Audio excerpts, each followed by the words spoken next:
പ്രയാസപ്പെട്ട സമയത്തെ എൻ്റെ ഉമ്മാനെ വിളിക്കുന്ന സമയത്തും എൻ്റെ വൈഫിനോട് എൻ്റെ വിഷമങ്ങളൊക്കെ പറയുന്ന സമയത്ത് എൻ്റെ വൈഫും ഉമ്മയൊക്കെ ഒരുപോലെ പറയുന്ന ഒരു കാര്യമുണ്ട്.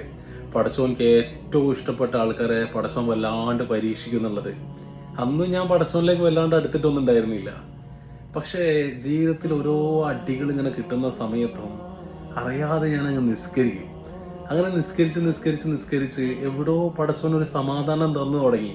പിന്നെ പതിയെ തഹജ്ജുദ് നിസ്കരിച്ച്, ഫർളായ നിസ്കാരങ്ങൾ ഒഴിവാക്കാതെ നിസ്കരിച്ച്, സമയം കിട്ടുമ്പോഴൊക്കെ ഖുർആൻ ഓതി, അങ്ങനെ ജീവിതത്തിൽ പ്രയാസങ്ങൾ വരുന്നതിൻ്റെ കൂടെ തന്നെ പടച്ചോൻ സമാധാനവും തന്നു തുടങ്ങി.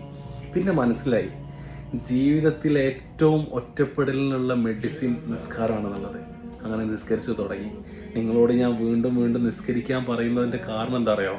എടാ, ഇപ്പോൾ നീ ഒറ്റപ്പെടല്, നീ ഇങ്ങനെ സ്ട്രഗിൾ ചെയ്യുന്നൊരു സ്ട്രഗിളിങ് ഉണ്ടല്ലോ, അതിനൊരു റിസൾട്ട് കിട്ടണമെന്നുണ്ടെങ്കിൽ തീർച്ചയായും നീ പടച്ചോനിലേക്ക് മടങ്ങിക്കോട്ടോ.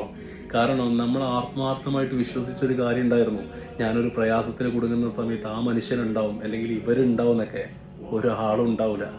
എടാ, നീ ഒറ്റപ്പെട്ട് കഴിഞ്ഞാൽ അൺലിമിറ്റഡ് ആയിട്ട് നിങ്ങളെ സങ്കടം കേൾക്കാൻ പടച്ചോനല്ലാതെ ഒരാളുണ്ടാവില്ല. ഒറ്റയ്ക്ക് ഇരിക്കുന്ന സമയത്ത് നീ ഒന്ന് ആലോചിച്ച് നോക്ക്. നീ കാണിച്ചു കൂട്ടിയ കുതിര കളിക്കൊക്കെ പടച്ചോൻ തന്ന ചെറിയൊരു പരീക്ഷണമാണ്.